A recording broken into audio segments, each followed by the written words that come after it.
Israel ప్రజలు అయ్యా వీళ్ళ మీద ఇలా చేయి అనలేదు. వాళ్ళని విడుదల చేయడానికే దేవుడు అంత శక్తి విడుదల చేశాడు.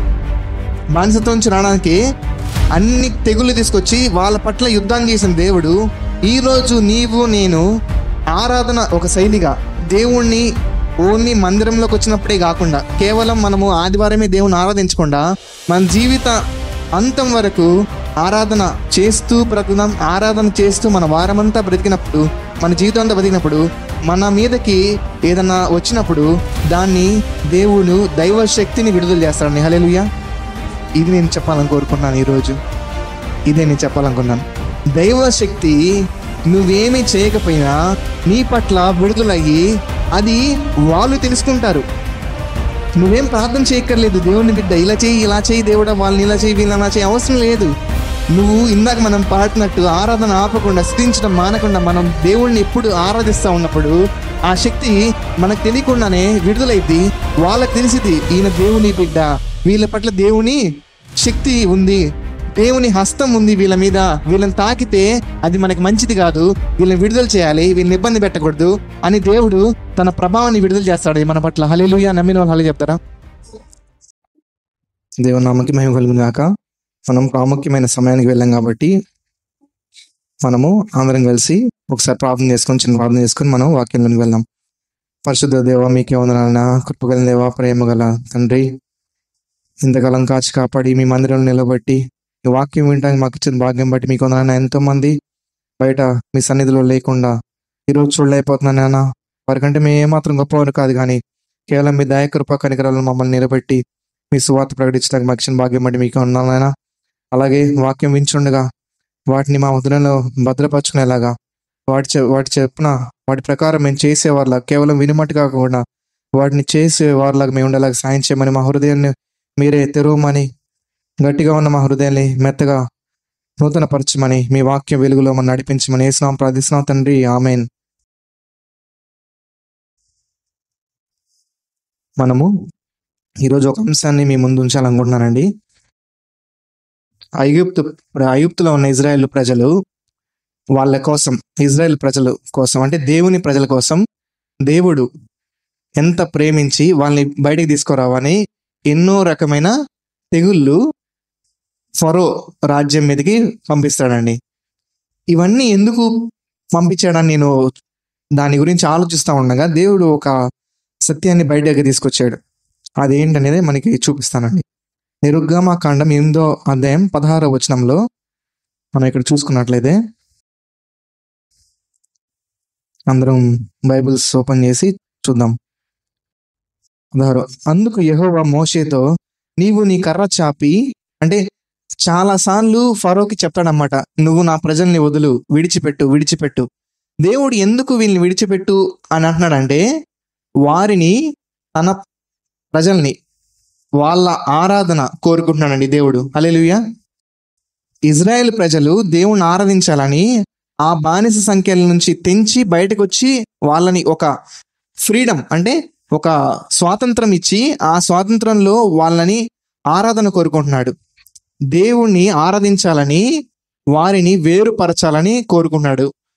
వారిని బానిస సంఖ్యల నుంచి బయటికి తీసుకురావడం ఎందుకు అంటే, వారిని ఆరాధన చేసేవారిలాగా చూడాలని కోరుకున్నాడు దేవుడు. అదే ముఖ్య ఉద్దేశం. దేవుణ్ణి సేవించడానికి ఆ బానిస బతుకు నుంచి బయటికి లాగాలని ఎదురు చూస్తా ఉన్నాడు. అందుకు యెహోవా మోషేతో, నీవు నీ కర్ర చాపి ఈ దేశపు ధూళిని కొట్టుము, అది ఐగుప్తు దేశమంతటను పేలుగాని అహరోనుతో చెప్పమనగా వారు అట్లు చేసిరి. అహరోను తన కర్రను పట్టుకొని చేయి చాపి ఆ దేశపు ధూళిని కొట్టినప్పుడు పేలు మనుషుల మీదను జంతువుల మీదను ఉండెను. ఐగుప్తు దేశమంతటను ఆ దేశపు ధూళి అంతయు పేలాయెను. ఇక్కడ చూడండి ఏమంటున్నాడు, మీ కర్రతో అది కొట్టండి, మట్టిని కొడితే అవన్నీ పేలుగా మారి గోషేన్లో రావు, ఐగుప్తు ప్రజల మీదకి వస్తాయి. ఐగుప్తు ప్రజల మీదకి వచ్చినప్పుడు వాళ్ళు ఏం చేశారు, మా దగ్గర కూడా పవర్ ఉంది, మీరే కాదు మేము కూడా చేయగలము అని వాళ్ళు ప్రయత్నిస్తారు. ఆ బ్లాక్ మ్యాజిక్ అంటే ఆ శక్తి గల ఏమంటారు మంత్రగాల్ని తీసుకొస్తారు. అప్పుడు వాళ్ళు ఏం చేస్తారు చూడండి, శకునగాండ్రికి కూడా పేర్లు పుట్టించవలనని తమ మంత్రముల చేత అట్లు చేసుకుంది, గాని అది వారి వలన కాకపోయాను. చూస్తున్నారా, మన మీదకి, దేవుని బిడ్డ మీదకి ఈ రోజుల్లో కొంతమంది చెప్తారు కదా, నిమ్మకాయ ఉందండి తొక్కేశాను ఏమైపోయిద్దో, అయిపోయింది నా పని అంటారు. నువ్వు నిమ్మకాయ దొక్కినా, నీ జుట్టు ఎవరన్నా తీసుకున్నా, నీ పేరు పెట్టి ఎవరన్నా చేతబడి చేసినా నీ మీదకి రాదది. ఇక్కడ చూస్తున్నారా అందరూ, ఈ రోజు నుంచి ఈ వాక్యం వింటున్న ప్రతి ఒక్కరు, అది యూట్యూబ్లో కానీ మీరు కానీ ఈ వాయిస్ ద్వారా వింటున్నారు, దేవుని బిడ్డకి ఏ చేతబడి శక్తి, ఏ నిమ్మకాయ, ఏ పసుపు, ఏ కారము, ఏ కుంకుమ, ఏది కూడా మనల్ని ఏం చేయలేదు. నమ్మిన హలే చెప్తామా? హల్లెలూయా. ఇక్కడ చూస్తున్నారా, శకునగాడు కూడా వాళ్ళు ప్రయత్నించారు కానీ అది వారి వలన కాకపోయాను. మనకి విరోధంగా రూపించబడిన ఏ ఆయుధం వర్ధిల్లదని వాక్యంలో ఉంది, అది ఇక్కడ నెరవేరింది, మన జీవితంలో కూడా నెరవేరబోతుంది. హల్లెలూయా. పేలు మనుషుల మీదను జంతువుల మీద నుండిను శకునగాండ్లు. ఒక్క నిమిషం, ఇక్కడ చూస్తారా, అందరూ కలిసి ఈ మాట చెప్తారు. 19వ వచనం చదువుతారా. శకునగాండ్రు ఇది దైవశక్తి అని ఫరోతో చెప్పాను. వింటున్నారండి ఎంత ఆశ్చర్యంగా ఉందో? ఇంగ్లీష్ లో చూసుకుంటే ఈ వచనం ఒకసారి చాలా ఇంట్రెస్టింగ్ గా ఉంటుంది. ఒక్క నిమిషం ఇంగ్లీష్ వర్షన్ లో చూపిస్తాను. It's very interesting. కంపేర్ చేద్దాం. The musician said to Pharaoh, this is the finger of God. This is the finger of God, but Pharaoh heart was harden. Okay, పక్కన చెప్పండి, this is the finger of God అంటే ఇది దేవుని వేలు. దేవుని వేలులో చాలా శక్తి ఉంది. పక్కన చెప్పండి, దేవుని వేలులో చాలా శక్తి ఉంది. ఆ వేలు మనల్ని ఎవరన్నా ఎదిరించాలనుకున్నప్పుడు వాళ్ళ జీవితంలో పనిచేస్తుంది. మనమేం చేయక్కర్లేదు. మనం ఎప్పుడైతే దేవుని ప్రజలుగా ఉంటామో అప్పుడు మన పక్షాన దేవుని వేలు వెళ్ళబోతుంది. హల్లెలూయా. అది శక్తి కలిగిన వేలు. ఇది దేవుని శక్తి. వాళ్ళ వెనక దేవుడున్నాడు, మా వెనక దేవుడున్నాడు అని మనం గ్రహించాలండి. తర్వాత ఇది దేవుని శక్తి అని ఫరోతో చెప్పారు. అయితే యెహోవా చెప్పినట్టు ఫరో హృదయం కఠినమాయెను, అతడు వారి మాట వినకపోయాను. కాబట్టి యెహోవా మోషేతో, ఇక్కడ మనకి ఏమర్థం అవుతుందంటే ఈ వచనం ద్వారా మనము ఏం గుర్తుపెట్టుకోవాలంటే, ఇంకొక విషయము నాకు గుర్తొచ్చింది. ఇప్పుడు దేవుడు బానిసత్వం నుంచి బయటికి తీసుకొని రావడానికి, ఆరాధన చేయడానికే ఇంత శక్తిని విడుదల చేసినప్పుడు, అదే ఆరాధించే ఒక దేవుని బిడ్డ, విశ్వాసి, దేవుని నిత్యం ఆరాధన ఒక శైలిగా మార్చుకున్న బిడ్డ, అంటే తన జీవితాంతం యేసయ్య కోసం బ్రతికే బిడ్డ, ఆరాధించే బిడ్డకి ఇంకెంత శక్తి విడుదలవుతుందండి. హల్లెలూయా. దీన్ని మనం అర్థం చేసుకోగలిగితే మనం శక్తిలో మన జీవితాన్ని కొనసాగిస్తాం. ఆరాధన చేయడానికే దేవుడు అంత శక్తి విడుదల చేసినప్పుడు ఇజ్రాయెల్ ప్రజల కోసము, ఒక దేవుణ్ణి ఆరాధించే నిజమైన విశ్వాసి, ఒక సీరియస్ యాటిట్యూడ్ కలిగిన విశ్వాసి, అంటే ఒక ఖచ్చితమైన వైఖరి ఉన్న విశ్వాసి పట్ల దేవుడు ఇంకెంత శక్తి విడుదల చేస్తాడండి. ఇజ్రాయెల్ ప్రజలు వాళ్ళని యుద్ధం చేయమని చెప్పి అడగలా. ఇజ్రాయెల్ ప్రజలు అయ్యా వీళ్ళ మీద ఇలా చేయి అనలేదు. వాళ్ళని విడుదల చేయడానికే దేవుడు అంత శక్తి విడుదల చేశాడు. బానిసత్వం నుంచి రావడానికి అన్ని తెగుళ్ళు తీసుకొచ్చి వాళ్ళ పట్ల యుద్ధాన్ని చేసిన దేవుడు, ఈరోజు నీవు నేను ఆరాధన ఒక శైలిగా దేవుణ్ణి ఓన్లీ మందిరంలోకి వచ్చినప్పుడే కాకుండా, కేవలం మనము ఆదివారమే దేవుని ఆరాధించకుండా మన జీవిత అంతం వరకు ఆరాధన చేస్తూ బ్రతుకుదాం. ఆరాధన చేస్తూ మన వారమంతా బ్రతికినప్పుడు, మన జీవితం అంతా బ్రతికినప్పుడు, మన మీదకి ఏదన్నా వచ్చినప్పుడు దాన్ని దేవుడు దైవ శక్తిని విడుదల చేస్తాడని. హల్లెలూయా. ఇది నేను చెప్పాలని కోరుకుంటున్నాను ఈరోజు. ఇదే నేను చెప్పాలనుకున్నాను. దైవ శక్తి నువ్వేమీ చేయకపోయినా నీ పట్ల విడుదలయ్యి అది వాళ్ళు తెలుసుకుంటారు. నువ్వేం ప్రార్థన చేయక్కర్లేదు. దేవుని బిడ్డ ఇలా చేయి దేవుడా, వాళ్ళని ఇలా చేయి, వీళ్ళని అలా చేయి, అవసరం లేదు. నువ్వు ఇందాక మనం పాడుతున్నట్టు ఆరాధన ఆపకుండా, స్థితించడం మానకుండా మనం దేవుణ్ణి ఎప్పుడు ఆరాధిస్తూ ఉన్నప్పుడు ఆ శక్తి మనకు తెలియకుండానే విడుదలైద్ది. వాళ్ళకి తెలిసిద్ది, ఈయన దేవుని బిడ్డ, వీళ్ళ పట్ల దేవుని శక్తి ఉంది, దేవుని హస్తం ఉంది వీళ్ళ మీద, వీళ్ళని తాకితే అది మనకి మంచిది కాదు, వీళ్ళని విడుదల చేయాలి, వీళ్ళని ఇబ్బంది పెట్టకూడదు అని దేవుడు తన ప్రభావాన్ని విడుదల చేస్తాడు మన పట్ల. హల్లెలూయా. నమ్మిన వాళ్ళు హల్లెలూయా చెప్తారా? ఈరోజు మనము ఆరాధన కేవలం ఒక ఆరాధన దినం రోజే ఆదివారమే కాకుండా సోమవారం పక్కన వాళ్ళు చెప్పండి సోమవారం దేవుని ఆరాధిద్దాం. పక్కన చెప్పండి సోమవారం దేవుని ఆరాధిద్దాం, మంగళవారం దేవుని ఆరాధిద్దాం, బుధవారం దేవుని ఆరాధిద్దాం, గురువారం దేవుని ఆరాధిద్దాం, శుక్రవారం దేవుని ఆరాధిద్దాం, శనివారం దేవుని ఆరాధిద్దాం. ఎందుకు? మన పట్ల, పక్కన చెప్పండి, మన పట్ల దేవుని దైవిక శక్తి విడుదల కాబోతుంది. నమ్మిన వాళ్ళు హల్లెలూయా చెప్తారా? పక్కన చెప్తారా? దైవ శక్తి విడుదల కాబోతుంది. పక్కన చెప్పండి దైవ శక్తి విడుదల కాబోతుంది. ఎప్పుడండి? మనము సనుగుతా ఉన్నప్పుడు, గొనుగుతా ఉన్నప్పుడు, ఏంది దేవా నాకు ఎప్పుడు ఏంది నాయన ఇది, నాకు ఏంది అందరూ బాగున్నారు, నాకంటే పక్కన వాళ్ళు బాగున్నారు, మందిరానికి రాని వాళ్ళు బాగుపడుతున్నారు, నన్ను ఇబ్బంది పెడుతున్నారు, ఇలాగా మనం అన్నప్పుడు రాదండి. తన్ని సేవించినప్పుడు, తన్ని ఆరాధించినప్పుడు, మనం ఆరాధన జీవిత శైలి అయినప్పుడు, మనం మంగళవారం నుంచి శనివారం వరకు ఆరాధించే వైఖరి కలిగినప్పుడు, దేవుణ్ణి నిందించకుండా ఆయన్ని ఆరాధించే శైలి కలిగినప్పుడు దైవిక శక్తి నీ పట్ల విడుదలవుతుంది. హల్లెలూయా. మనం అలాగే ఇంకో వచనం చూసుకుందాం. మత్తయి సువార్త 8వ అధ్యాయం 8వ వచనం చూసుకుందాం. మనము ఈ మందిరంలో మన నోట్లో జీవమరణాలు ఉన్నాయని మనము నమ్మి దాని పట్ల మనము జాగ్రత్తగా వహించి, మనము ఈ మందిరంలో వాక్య శక్తి మనం మాట్లాడినప్పుడు, విడుదలైనప్పుడు అది నిజరూపంగా దాల్తుందని మనం నమ్ముతామండి. అలాగే మత్తయి సువార్త 8వ అధ్యాయం 8వ వచనంలో ఆ శతాధిపతి, అందరూ చదువుతారు ఎవరన్నా? ఆ శతాధిపతి, ప్రభువా నీవు నా ఇంటిలోనికి వచ్చుటకు నేను పాత్రుడను కాదు. అంటే ఈయనెవరు? ఈయన ఒక శతాధిపతి, అంటే 100 మందిని అందరి చూడండి. ఈయన శతాధిపతి, 100 మంది మీద అధికారం కలిగిన శత అంటే 100, అధిపతి అంటే దాని మీద అధికారం కలిగిన వాడు. శత అంటే 100 మంది మీద అధికారం కలిగిన వాడు తగ్గించుకొని, అయ్యా నీ రాక అంటే నువ్వు రావడానికి నేను పాత్రుడిని కాదు అంటే తగ్గించుకుంటున్నాడు, అధికారాన్ని వదిలేశాడు. దేవుని దగ్గరకు వచ్చినప్పుడు మన అధికారము, మన గర్వం ఉండకూడదండి. అధికారాన్ని తగ్గించుకొని నువ్వు రావడానికి నేను యోగ్యుడిని కాదయ్యా. తర్వాత ఏమంటున్నాడు? నీవు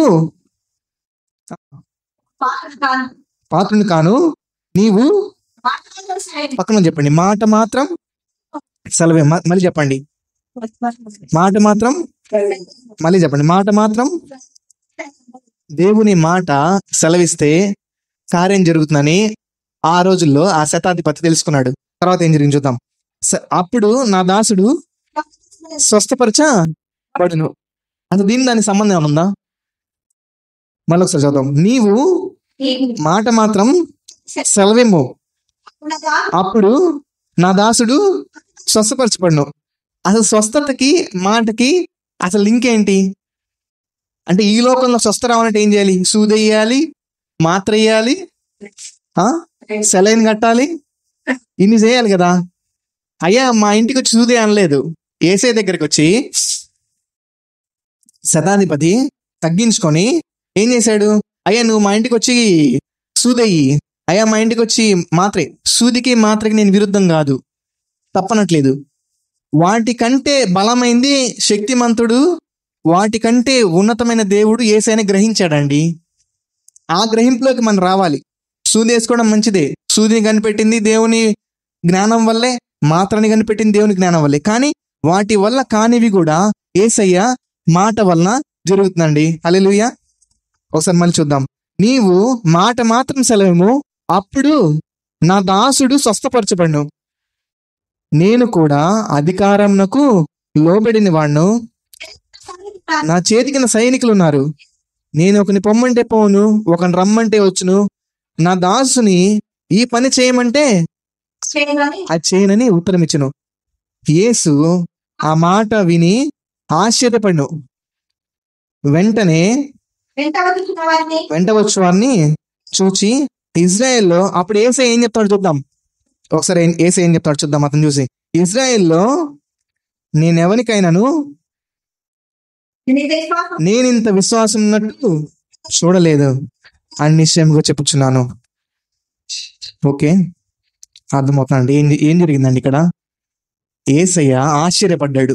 మన విశ్వాసం చూసి ఆయన మాటతో నా జీవితం బాగుపడుతుంది, ఆయన మాటతో నేను స్వస్థత చూడగలను, ఆయన మాటతో నా ఆర్థిక ఇబ్బందులు బాగుపడతాయి, ఆయన మాటతో నా కుటుంబం కట్టబడుతుంది, ఆయన మాటతో నేనేదో చేయలేనో అది చేయగలుగుతుంది అని తెలుసుకున్నప్పుడు దేవుడు మన విశ్వాసం చూసి ఆశ్చర్యపోతాడండి. ఎంతమంది నమ్ముతున్నారు? హల్లెలూయా చెప్దామా? కేవలం ఆయన మాట మన జీవితానికి మార్పు తేబోతుంది, మన పరిస్థితులు మారబోతున్నాయి. ఈ రోజు దేవుడు మాట సెలవు ఇవ్వాలంటే ఏం చేయాలి? ఈరోజు ఆయన మాట ఏంటి? ఆయన మాట మనకి రావాలంటే మనం ఏం చేయాలి? వాక్యం ఆదియందు ఒకసారి మనం యోహాను 1:1 చూద్దాం. ఆదియందు వాక్యముడను, వాక్యం దేవుని ఎదురుండెను, వాక్యం ఎవరండి? దేవుడై ఉండెను. ఈరోజు ఈ వాక్యము, దేవుడైన వాక్యము మనం నోటి నుంచి పలికినప్పుడు ఆ వాక్యం నిజరూపంగా మన జీవితంలో మారబోతుందండి. హల్లెలూయా. ఈ రోజు దేవుడు మాట్లాడాలంటే మనం ఏం చేయాలి? వాక్యం చదివినప్పుడు, ఆ వాక్యం మనం తీసుకున్నప్పుడు మనము మన జీవితంలో నిజరూపంగా మనం ఏదైతే కోరుతున్నామో అవి చూడబోతున్నాం. హల్లెలూయా. కేవలం నీ మాట చాలయ్యా, ఈ రోజు నా పరిస్థితి ఎలా ఉంది, నువ్వు నా బ్రతుకు మార్చు అని మనం అడిగినప్పుడు ఆ వాక్యం మనం పలికినప్పుడు నిజరూపం దాస్తుందండి. మనము కన్ఫెషన్ చేద్దామండి. ఒక్క నిమిషం. మనము ఈ వాక్యం పలుకుదామండి. ఈ మాట, దేవుని మాట మన నోట విడుదలైనప్పుడు వచ్చే శక్తి మనం గురించి మనం ఒకసారి చూద్దాం. బలహీన పరిస్థితిలో మనం ఏం పలకాలో ఒకసారి చూద్దాం త్వరగా. బలహీనుడు నేను బలవంతుడని పలకవలెను. బలహీన పరిస్థితుల్లో నేను ఏం పలకాలి? నేను బలవంతుడిని. ఎందుకు? దేవుని వాక్యం చెప్తుంది కాబట్టి నేను పలుకుతున్నాను, కాబట్టి నేను బలం పొందుకుంటాను. అది మనం గుర్తుపెట్టుకోవాలి. ఆయన పొందిన గాయముల చేత నేను స్వస్థత పొంది ఉన్నాను అని మన పలకాలండి. యెహోవా నన్ను తలగా నియమించును గాని తొగ్గా నియమింపడు. నీవు పైవాడిగా ఉండుదు గాని కిందివాడిగా ఉండను. ఈ రోజు నేను కిందివాడిగా ఉన్నప్పటికీ అది నా శాశ్వత చిరునామా కాదు. నా చిరునామా మారబోతుంది. పక్కన చెప్పండి, నా చిరునామా మారబోతుంది. నేను తలగా ఉండబోతున్నాను. ఇప్పుడు నేను చిన్నవాడిని. ఇప్పుడు నా పరిస్థితి లేమిలో ఉంది, కానీ నా శాశ్వత చిరునామా కాదు. ఎందుకు? వాక్యం ఏం చెప్తున్నా అదే నేను నమ్ముతాను, అదే నేను పొందుకుంటాను. ఎలాగైతే శతాధిపతి తగ్గించుకొని ఆయన మాట చాలు అని నమ్మి దేవుణ్ణి విశ్వాసంతో ఆ నమ్మకంలో వచ్చినాడో అప్పుడే ఆ స్వస్థత చూశాడు. అలాగే మనం కూడా నేను పైవాడిగా ఉంటాను కానీ కిందవాడిగా ఉన్నాను పలుకుతున్నానండి. నీవు అనేక జనములకు అప్పిచ్చేదో కానీ అప్పు చేయవు. ఈరోజు నువ్వు ఒక 10,000 ఎంతో అప్పు తీసుకొని ఉంటావు, పర్వాలేదు. కానీ నేను శాశ్వత బారోవర్ కాదు. I'm not permanent borrower. తెలుగులో ఏమంటారు? I'm not permanent borrower. అప్పు తీసుకునేవాడినే కాదు జీవితాంతం. Permanent lender. I will be permanent lender. I will lend to many nations, I will lend to banks అని మనం అనాలండి. అంటే నేను బ్యాంకులకు అప్పిస్తాను. అసలు మనం వాళ్ళు చూస్తామా? నీవు అనేక జనములకు అంటే ఏంటి? అనేక జనములకు ఎలా ఇస్తాం? ఒక బ్యాంకు అనేక జనములకు అప్పిస్తుంది. వాక్యమే నేను పలుకుతున్నాను, నేను విరుద్ధం పలకట్లేదు. నీవు అనేక జనములకు అప్పిచ్చేది అంటే we will lend to banks in future.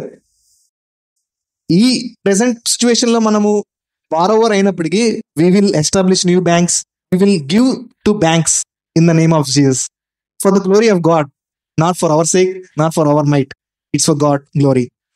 Okay, నీవు అనేక జన్మలకు అప్పించదు కాగా దేవుడు తన ఐశ్వర్యం చెప్పున క్రీస్తు యేసునందు మహిమలో మీ ప్రతి అవసరము తీర్చుతాడా అండి. ఇక్కడ వాక్యంలో ఏముంది?